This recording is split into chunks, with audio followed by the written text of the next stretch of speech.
To show you just how much of a fucking disgrace this administration really is, recently a press briefing got kicked off by having the first question asked by Tim Pool.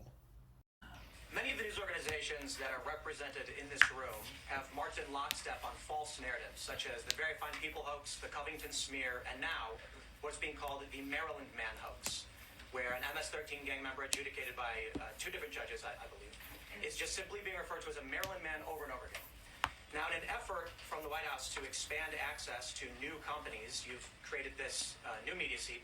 So I'm wondering if you can comment on, following this expansion, you've had numerous outlets disparage the companies that you've had sit here, as well as the reporters.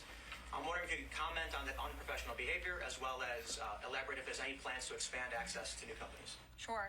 Well, we certainly welcome diverse viewpoints in this. Tom, why would you possibly have an issue with somebody from non-mainstream media getting a seat in the press briefing room? I don't, at all. Keep in mind this. Tim Pool was one of a handful of MAGA talking heads on Twitter and Instagram and other places, YouTube, who were spreading Russian misinformation, Russian propaganda, and getting paid to do so through, I believe, a media company out of Georgia who was being funded by Russian state media. The Russian government was funneling hundreds of thousands of dollars through an American media company, and that American media company went out and targeted right-wing MAGA influencers like Tim Pool, he was one of them, and paid them hundreds of thousands of dollars per post in some instances to spread Russian misinformation. This is well known. And there he is with a seat in the press briefing room. Not only a seat in the press briefing room, but the first question of the press briefing. There you go.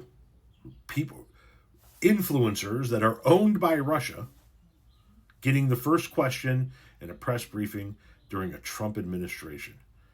Shocking. Absolutely shocking.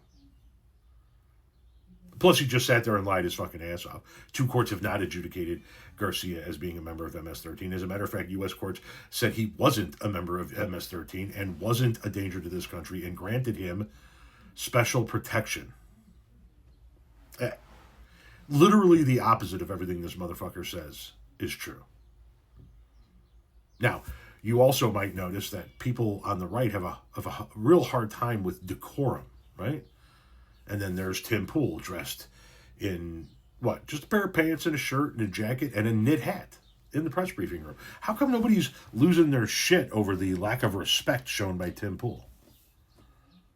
Oh, that's right, because Tim Pool's other thing is that he wears a knit hat everywhere and to do everything because he hates people knowing that he's bald. And this is a true thing here. This is what he looks like, and I don't give a shit that he looks like that, but his vanity is so much that he wears that knit hat everywhere he goes. A self-conscious Russian asset that spreads misinformation and lies, getting the first question in a White House press briefing. That tracks in the era of Trumpism.